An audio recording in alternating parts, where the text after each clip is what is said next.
welcome back to another episode of TCAP Talks. With me is my co-host, the Indescribable Human. Hello guys, today we'll be working on some new pedophiles again. These assholes of the world. Yeah, and we apologize for the lack of content. I mean, some of us got busy, and of course we had stuff like the Snyder Cuts to attend to when it comes to the hype. But after the hype somewhat winds down a bit, aside from the sort of Snyderverse stuff, it is a shameless podcast sort of plug-in, by the way. We hope you guys understand why we haven't made much content. But that being said, we're back and we're ready to roast more of these guys while watching Chris Hansen roast them himself. And today's subject matter will be none other than the pizza predator, Jeff Sokol. And one thing worth mentioning about Jeff Sokol is the fact that he did not appear in the original To Catch a Predator, but instead popped up in Hansen vs. Predator, which was initially meant to be some sort of Kickstarter show that he made until the lack of a proper program resulted in him putting all of the stuff that was recorded for a new series on True Crime Daily back in 2016. That being said, it's time to talk about Jeff Sokol himself, and before we begin, I'd like to sponsor our company, Planet Pizza. Now, let's tell you this, that the pizza over there, the small is as big as a large, or the large is as big as a small, or whatever, but that aside, it's great stuff. You should probably order the Jeff Sokol special. Ask for, I don't know, some napkins and maybe ocean spray orange juice while you're at it. It's very good. Hot. So that being said, let's take a look at the footage itself. Now, what was your reaction that popped up when you saw the video? Oh, when I saw the video, man, oh man. It's like, this whole time, he's basically neglecting everything, and the last video we saw the guy basically basically confessing everything. What's the point, man? You really got caught, just confess your sins, right? Come on. You really have evidence of doing things like that. And we're also gonna be intrigued into this video. Was not gonna lie, it was the pizza, man. I don't know, man. I was reading, I see the video, and I see that pizza just juice dripping down, man. And he just has a stupid face, too, to be honest. His name is Jeff, man. What more can you expect of him? Maybe a last name that sounds like John's. That might go a little too far. It might upset certain people that are shills of a certain company. But anyways, Jeff Sokol, yeah, he's definitely a real tool. I mean, first of all, the way he dresses makes him look like he's trying to fit in with today's sort of generation of teenagers. Although he looks more like he's ready to go in a lumberjack. Second of all, just the way he tried to go for a hug after being the decoy, and he basically whined about it a bit when she says, "Oh, I'm sorry, I'm nervous, I'm really sorry." It is one thing to give a friend a hug, or a bro hug rather, but why do most of these guys go for hugs is an unanswered question to this day. Maybe they watched a lot of Barney back then. For the most part, the session itself, when the decoy and Jeff Sokol themselves were talking, wasn't really that bad. In fact, the decoy herself is more of a natural than most of the HVP and TCAP sort of decoys. She sounds genuine, she has proper reactions, she doesn't say anything cliche like,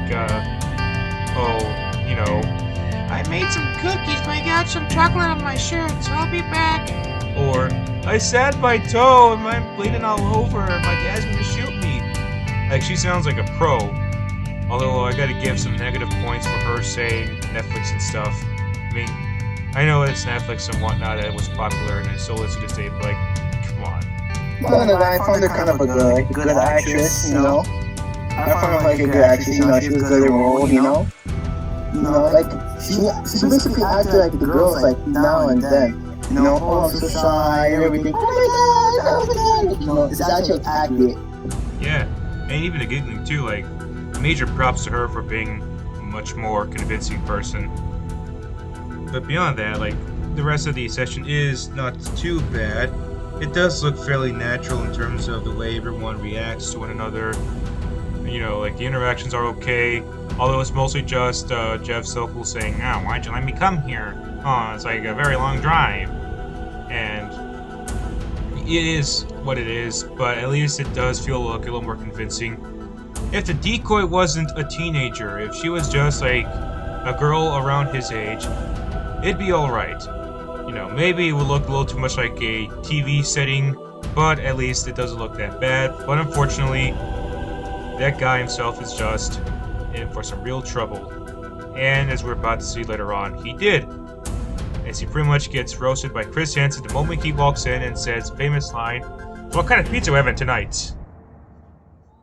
I actually laughed during that scene. Yeah, I laughed, man. That was such a great entrance, bro. That was such a great entrance. yeah. Almost needed Tobey Maguire, Peter Parker to walk in and say, "Pizza time." But, hey. That would have been amazing, bro. Yeah. Oh, bro, I just got that in my head now.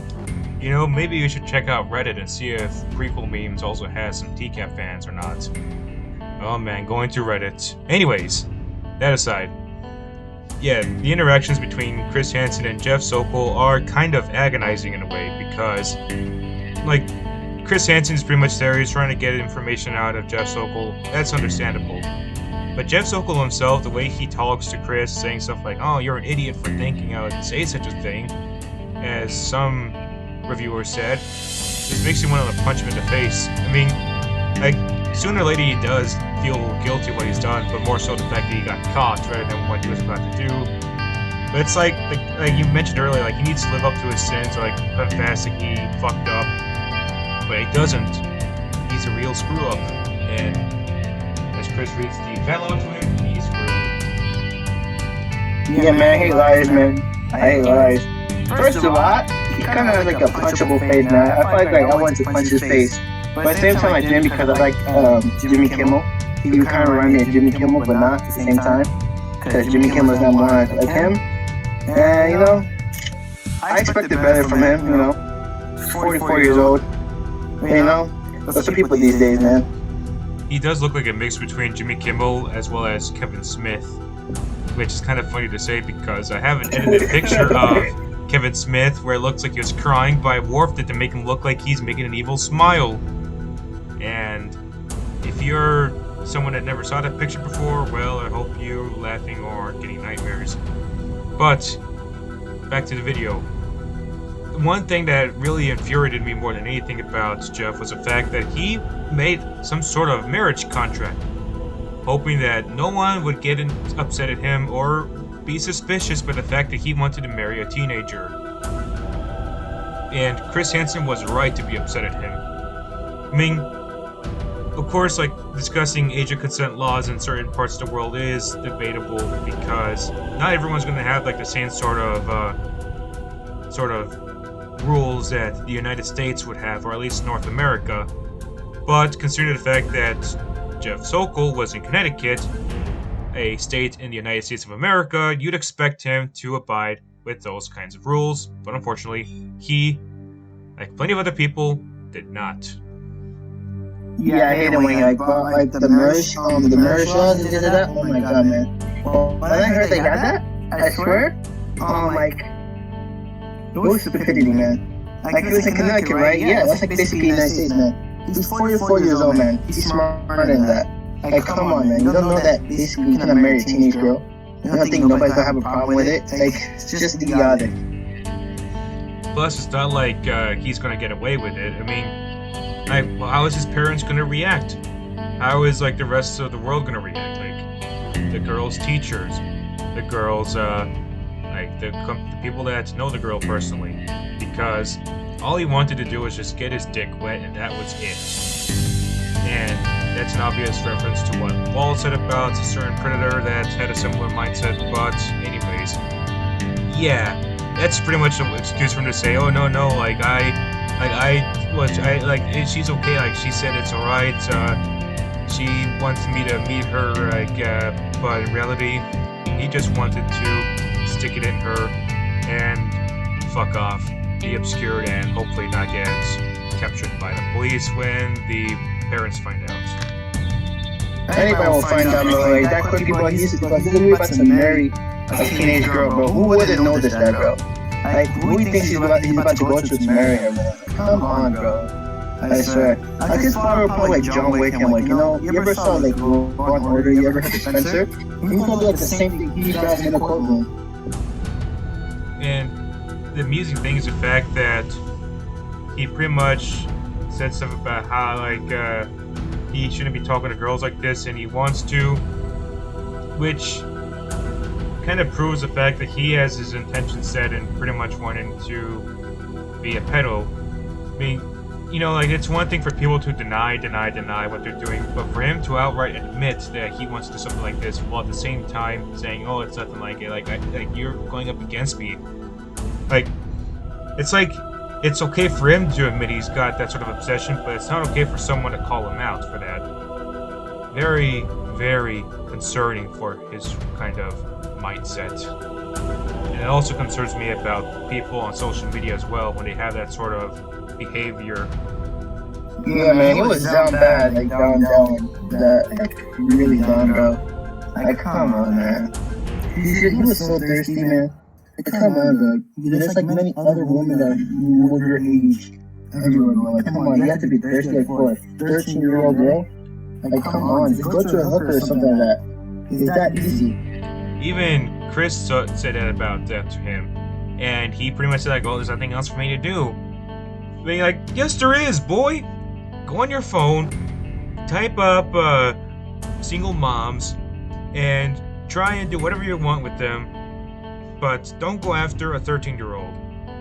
And more importantly, don't try to make Planet Pizza look bad just by having fans like us trying to obsessively look up information about it.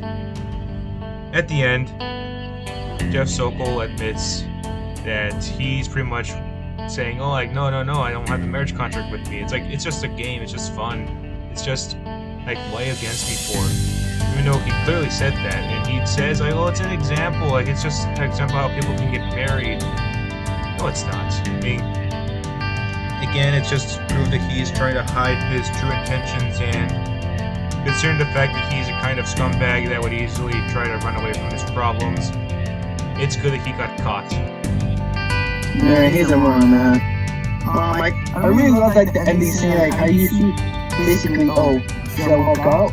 Like, you know, oh, yeah, that's the way out, like, you know, and you see, like, him just basically just, like, trying to walk in and taking, like, slow steps, and then you just see the officer just come up, and just, like, Yeah. come on, no one just, like, come on, it's time, bro, the rest time, come on. Yeah. I was like, yeah. And don't forget the fact that he was pretty much sitting there after Chris Hansen tells him who he is. Lines such as, "I can't believe this is happening," as well as, "You want a slice? So are the cops there? I mean, like, what is this? And they're here that they can come in and arrest me." Like, at one point it looked like he wanted to cry, because the way his eyes looked were starting to tear up, and it's pretty satisfying to see him face defeat. But unfortunately, like, we don't know what happened to the pizza. Chris says that he's good, thank you very much, although probably determining by his, by what happened at the end, his pizza was probably cold. Either that or some other guy that was probably meant to be like Frag eating it up because they were hungry as hell. Man, I don't care, man, that's free pizza, man. I don't like basically just heat that up. I'm gonna just go with the slice that he ate, bro, and everything, all the slices that he touched. And just eat that slice, man. I just want one slice of that, man. Like, the cheese is dripping down, man. I feel bad for the pizza, man. So wasted. Yeah, let's He go. also brought a whole buffet. Like, he brought, like, other things. I don't know what it was, but he didn't really bring pizza. He just brought, like, a couple of tons of food. Like, what did he expect, bro?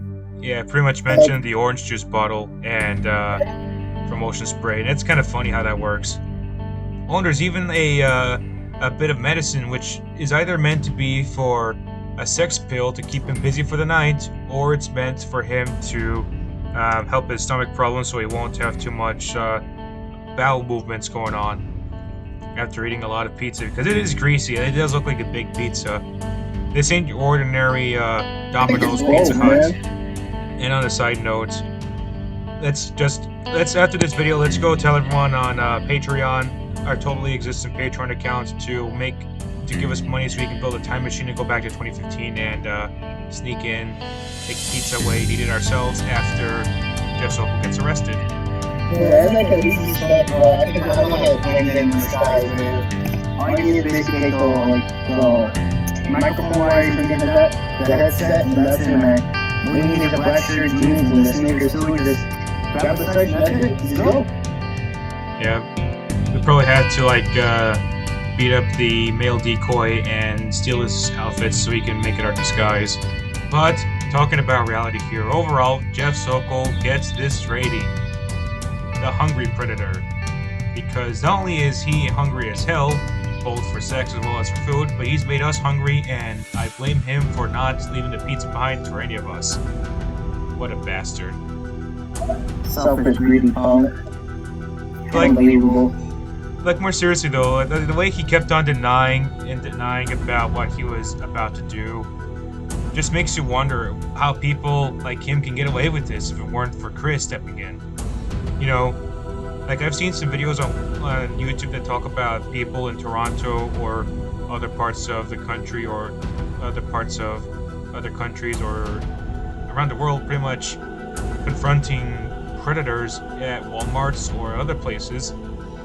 And they have a similar mindset too, but the thing about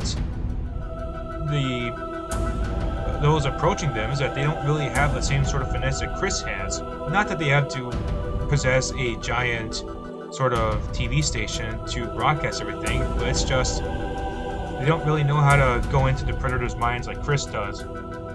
Because most of the guys in the YouTube video just say, hey, you did this, you were saying that, you're saying that, and that just makes the predators want to run away. Whereas Chris was able to go into the mind of Jeff Sokol and make him admit all the things that he said were true, even if Jeff was still in denial about it. Major props to the based Chris. Yeah, man, it's actually a good applause, man. Applause, man, applause. And that settles for episode 2 of TCAP Talks. Next week, we'll be talking about another individual, that being John Kennelly. This fucker was another hungry predator too. I mean, before then, he was pretty much stripping his clothes off and just crying like a little bitch when Chris Hansen confronted him, but the next time he was seen again, he goes straight to McDonald's. And spoiler alert, when it comes to the video we're watching, we're loving it. How's it going? But until next time, take care. Stay safe. Peace.